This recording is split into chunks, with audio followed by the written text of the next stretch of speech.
मित्रों, मैं मुकेश शर्मा आपके समक्ष में उपस्थित हुए हैं ज्योतिष के नए रोचक चीज के साथ। प्रिय मित्रों, कुंडली का फलादेश करते समय, ग्रहों का रिजल्ट निकालते समय हम कुंडली में किन किन सूत्रों का प्रयोग करते हैं, तो उसी से निर्धारित करते हैं कि कुंडली का भाव कितना निर्बल वाली स्थिति में कैसे आता है या बलवान वाली स्थिति में कैसे आता है। प्रिय मित्रों, जो उत्तर भारत की कुंडली है, सबकी कुंडली यही रहती है, जिसको लगन कुंडली बोला जाता है। इस कुंडली के 12 भाव होते हैं, ये फिक्स रहते हैं। लगन है, द्वितीय है, तृतीय भाव, चतुर्थ भाव, पंचम भाव, षष्ठम भाव, सप्तम भाव, अष्टम भाव, नवम भाव, दसवां भाव, एकादश भाव और द्वादश भाव। ये कुंडली के जो 12 भाव होते हैं, ये हर एक चीज से जुड़े रहते हैं। जैसे हमारा द्वितीय भाव किसका होता है? वाणी का होता है, बैंक बैलेंस का होता है, आंखों का होता है, कुटुंब का होता है। तो पैतृक संपत्ति जो व्यक्ति को मिलती है वह कुंडली का द्वितीय भाव होता है। ऐसे तृतीय भाव से हम क्या देखते हैं? पराक्रम देखते हैं।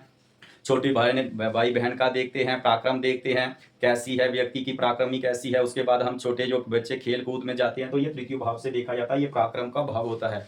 तो इसी से चतुर्थ भाव जो कुंडली का होता है, यहाँ भूमि, भवन, मकान, सुख, माता का सुख, लग्जरी का कारक माना जाता है। पंचम भाव संतान का होता है, विद्या का होता है, बुद्धि का होता है, विवेक का होता है। षष्ठम भाव रोग ऋण शत्रु का होता है। तो इसी तरह कुंडली के हर भावों में कुछ ना कुछ फल देखने को जीवन में निर्धारित होता है। तो तृतीय भाव जो होता है, ये कुंडली का जो जोड़ों में दर्द होती है, कमर में दर्द होती है, यहाँ पर नीच का ग्रह बैठना कुंडली में अच्छा नहीं माना जाता। किसी भी भाव में ऐसे मान के चलिए, कुंडली में जो 12 भाव हैं, इन 12 भावों में कोई नीच का ग्रह बैठेगा तो अच्छा नहीं माना जाता। नीच का ग्रह जहां बैठेगा, जिस भाव में बैठेगा, उस भाव के फल को कमजोर कर देगा, अपने स्वयं के कारत्व भी कमजोर कर देगा। और वह ग्रह जो नीच का हुआ है, वह जिन भावों का स्वामी होता है, तो प्रिय मित्रों, उन भावों को भी कमजोर कर देता है। ये पहली स्थिति आपने जाननी है कि नीच का ग्रह किस राशि पर जाकर होता है। तो उसके बाद नीच का ग्रह का उपाय करके, उसका दान करके धीरे धीरे रिजल्ट देना शुरू कर देता है। लेकिन कोई ग्रह डिग्री वाइज परम नीच का होगा, वह फल नहीं दे पाता है। व्यक्ति उस दशा अंतरदशा में ज्यादा पीड़ित हो जाता है।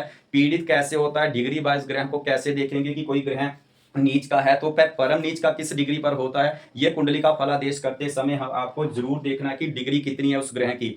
ऐसे मान के चलिए कि सूर्य भगवान को ले लेते हैं। कुंडली में सूर्य महाराज कौन सी राशि पर उच्च के होते हैं और कौन से ग्रह किस राशि पर नीच के होते हैं, इसको देखेंगे। आज जो रोचक चीज है प्रिय मित्रों, कौन सा ग्रह किस राशि पर उच्च का होता है। उच्च का ग्रह अच्छा माना जाता है, जिस भी भाव में बैठेगा उस भाव के फल की वृद्धि करेगा। अगर क्रूर ग्रह होगा तो पराक्रम पैदा करेगा, अगर शुभ ग्रह होगा तो भाव के फल की वृद्धि करेगा। यह चीज आपको जान के रखनी है कि क्रूर ग्रह ज्यादा अपने आप को पराक्रम पैदा करवाते हैं। जैसे क्रूर ग्रह कौन कौन से होते हैं, दानव ग्रह कौन कौन से होते हैं, ये आपको बता चुके हैं।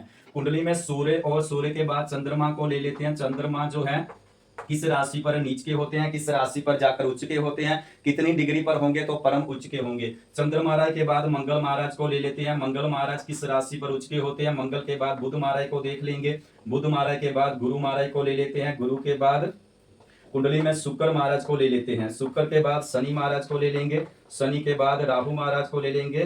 राहु के बाद केतु महाराज को ले लेते हैं। कुंडली में प्रिय मित्रों, सूर्य किस राशि पर उच्च के होते हैं? 1 नंबर की राशि पर क्या हो जाते हैं, यानी मेष राशि पर उच्च के हो जाते हैं। अब कितनी डिग्री पर सूर्य महाराज होंगे तो परम उच्च के होंगे? प्रिय मित्रों, उच्च का ग्रह अच्छा माना जाता है, जिस भाव में बैठेगा उस भाव के फल का रक्षण करता है। क्रूर ग्रह होगा तो रक्षण करेगा, और शुभ ग्रह होगा तो फल के उस भाव के फल की वृद्धि करेगा। लेकिन कितनी डिग्री पर सूर्य होंगे तो वह परम उच्च के होंगे? वह परम उच्च का फल सबसे बेहतरीन देता है। उस दशा अंतरदशा में व्यक्ति को जब गोचर में उस भाव पर गोचर करेगा, जहां दृष्टि डालेगा, तो उस भाव के फल का रक्षण करेगा, यानी अच्छा ही बनाएगा, क्रूर पराक्रम पैदा करवाएगा अगर क्रूर ग्रह होगा।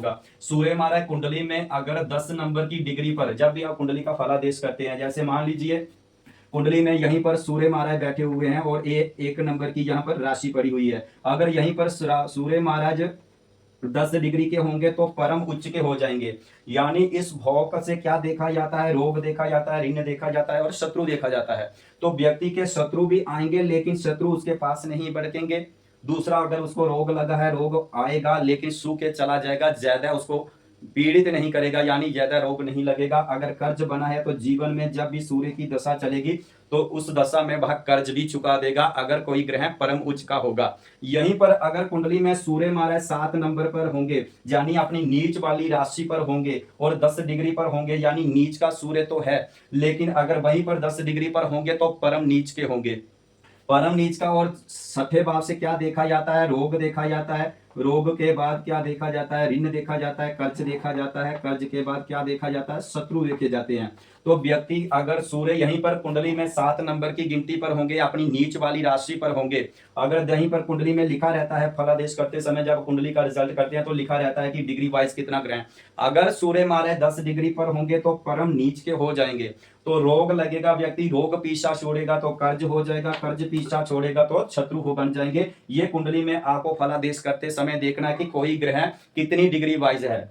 जैसे सूर्य यहाँ पर 1 नंबर की यानी मेष राशि पर क्या हो जाते हैं, उच्च के हो जाते हैं, अगर 10 नंबर की डिग्री पर होंगे तो वह परम उच्च के हो जाएंगे। वहीं पर चंद्रमा महाराज 2 नंबर की गिनती पर यानी वृषभ राशि पर क्या हो जाते हैं, उच्च के हो जाते हैं, अगर चंद्रमा 3 डिग्री पर होंगे तो परम उच्च के हो जाएंगे। तो चंद्रमा किसका कारक माना जाता है, सूर्य हमारी क्या होता है, आत्म बल होता है, हमारी आत्मा होती है, हमारा शरीर होता है सूर्य।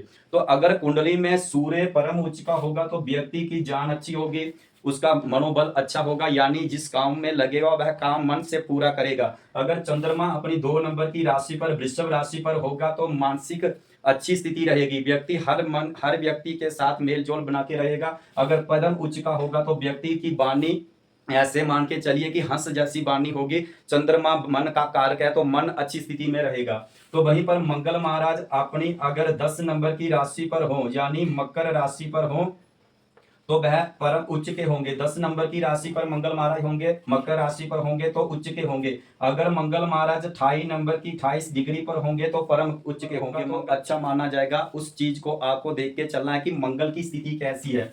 मंगल के बाद बुध महाराज को ले लेते हैं। बुध महाराज अगर 6 नंबर की डिग्री पर होंगे, अगर वह कन्या राशि पर होंगे तो बुध महाराज क्या है, अपनी उच्च वाली राशि पर है। अगर बुध महाराज 15 डिग्री पर होंगे तो वह परम उच्च के होंगे। बुध किसका कारक है, बुद्धि का कारक है, विवेक का कारक है। बुध महाराज स्किन का कारक है और बुध महाराज बिजनेस का कारक है।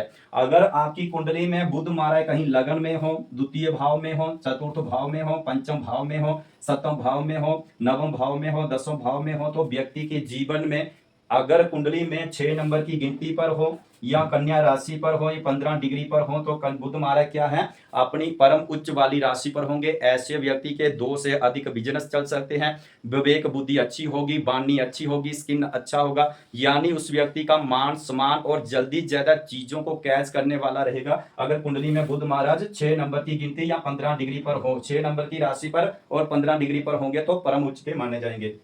वहीं पर कुंडली में गुरु महाराज 4 नंबर की गिनती पर हो यानी कर्क राशि पर हो, कर्क राशि पर हो तो गुरु महाराज अपनी उच्च वाली राशि में होंगे, और अगर वह 5 डिग्री के होंगे तो परम उच्च के हो जाएंगे। गुरु किसका कारक माना जाता है, आकाश तत्व का कारक माना जाता है।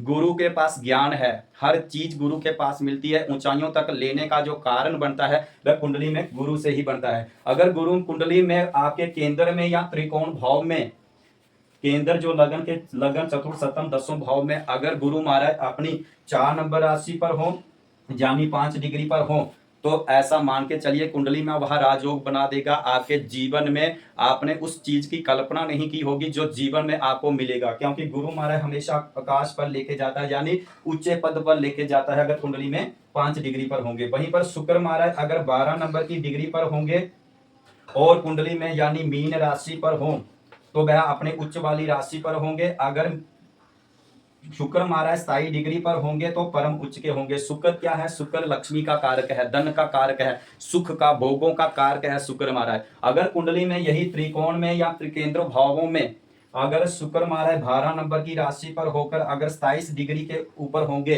तो वह परम उच्च के होंगे। हर जाने की हर प्रकार का सुख जीवन में आपको मिलेगा। स्त्रियों के बारे में अगर देखा जाए तो अच्छा प्रेम प्यार मिल सकता है। कुंडली में लक्ष्मी धन की संपत्ति की हमेशा कृपा बनी रहेगी कुंडली में अगर वह 12 नंबर की राशि मीन राशि पर हो और 27 डिग्री पर हो। वहीं पर शनि महाराज को ले लेते हैं। शनि महाराज 7 नंबर की गिनती पर क्या हो जाते हैं यानी तुला राशि पर उच्च के हो जाते हैं। अगर वह 20 डिग्री पर होंगे तो शनि महाराज उच्च के हो जाएंगे। शनि महाराज क्या है, न्यायाधीश है, कर्म के दाता है। अगर व्यक्ति कुंडली में यह केंद्र या त्रिकोण में अगर 7 नंबर की गिनती पर हो और 20 डिग्री पर हो तो परम उच्च के होंगे। अगर केंद्र या त्रिकोण भावों में होंगे तो शनि महाराज सस नाम का राजयोग भी बना देते हैं। तो इसमें क्या देखेंगे कि शनि हमेशा धीमा फल देता है। शनि महाराज धीरे ग्रह चलने वाला है यानी उस भाव के फल को धीरे धीरे धीरे अपनी उस मकाम तक ले जाता है। यहाँ आपने सोचा नहीं होगा लेकिन शनि का कुछ चीजें होती हैं, अगर आप कर्म अच्छा करते हो धर्म करते हो तो शनि ज्यादा अच्छा अच्छा फल देगा इस राशि पर और इस डिग्री पर। आपको शनि कर्म के दाता है, व्यक्ति कर्म से जुड़ेगा, धर्म से जुड़ेगा तो हमेशा अच्छा फल मिलेगा जीवन में, ऐसा देखने को मिलता है।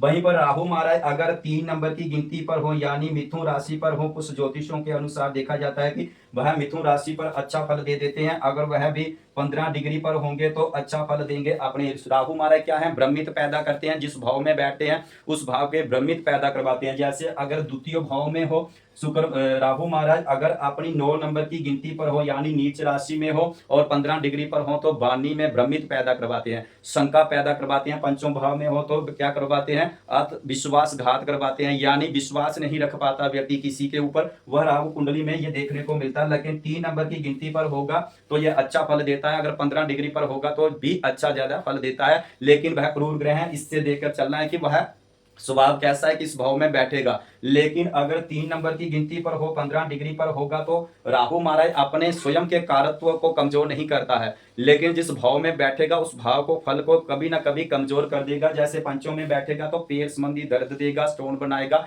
हालांकि इसकी उपेक्षा रखिए कि यह उच्च का है यानी अपनी अच्छी वाली राशि पर है तो ऐसा देखने को नहीं मिलेगा। तो उसके बाद केतु महाराज को ले लेते हैं। अगर 9 नंबर की गिनती पर हो, धनु राशि पर हो तो वह राहु महाराज क्या करते हैं, अच्छा फल जीवन में देते हैं। केतु क्या है, व्यक्ति को न्यूट्रल रखता है। तो ऐसा मान के चलिए कई बार व्यक्ति काम तो करते हैं लेकिन अपने मन में ऐसी भ्रमित पैदा करवा देते हैं कि व्यक्ति सोचता है कि यहाँ ये काम हमारा पूरा नहीं हो सकता, लेकिन न्यूट्रल रख देता है। व्यक्ति सोचता है ठीक है जो हो रहा है अच्छा हो रहा है। केतु भी महाराज धर्म से जुड़कर काम करते हैं तो प्रिय मित्रों अच्छा फल मिलता है। इस तरह आप कुंडली में देखिए कि कोई ग्रह, ये आपने देखा सूर्य अगर मेष राशि पर होंगे 10 डिग्री पर होंगे तो अच्छा फल देते हैं। चंद्रमा 2 नंबर की यानी वृषभ राशि पर और 3 डिग्री पर होंगे तो सबसे बेहतरीन फल देता है। अगर मेष राशि पर सूर्य अपनी राशि में उच्च वाली राशि में बैठा है, अगर 10 की डिग्री से ऊपर हो कम हो तो वह अपनी उच्च वाली राशि में रहेगा पर परम उच्च का नहीं होगा। वहीं पर चंद्रमा अगर 3 डिग्री से ऊपर होगा कम होगा तो अपनी उच्च वाली राशि पर रहेगा लेकिन परम उच्च का नहीं रहेगा। वहीं पर 28 डिग्री पर अगर मंगल होंगे, मंगल 28 डिग्री के ऊपर होंगे या नीचे होंगे तो अपनी उच्च वाली राशि पर रहेंगे पर परम उच्च के नहीं रहेंगे। उसी तरह अगर इन राशियों पर और इतनी डिग्री पर रहेंगे तो परम उच्च के रहेंगे। प्रिय मित्रों परम उच्च का ग्रह सबसे अच्छा माना जाता है। जीवन में वह सुख साधना जो जीवन में हमें चाहिए वो देने का काम करते हैं कोई ग्रह अगर परम उच्च का होता है। तो प्रिय मित्रों कुंडली में ऐसा मान के चलिए अगर शुक्र महाराज यहाँ पर बैठे हुए हैं, किसी ग्रह को ले लेते हैं व्यक्ति को देखने के लिए, जैसे यहाँ 10वें भाव पर ले लेते हैं। अगर कुंडली में यहाँ पर 12 नंबर की राशि है और यहीं पर शुक्र महाराज बैठे हुए हैं, अगर कुंडली में शुक्र महाराज ऐसा मान के चलिए अगर 27 डिग्री पर रहेंगे तो क्या होगा, जीवन में शुक्र महाराज अपनी परम उच्च की राशि पर रहेंगे। 27 डिग्री पर होंगे, मीन राशि पर होंगे तो परम उच्च के होंगे। तो कुंडली में ये अगर केंद्र में बनेगा या त्रिकोण में बनेगा तो शुक्र महाराज आपकी कुंडली में मालव्य नाम का राजयोग बना देगा। ये जीवन में व्यक्ति को पंच महापुरुष राजयोगों में से एक राजयोग रहेगा।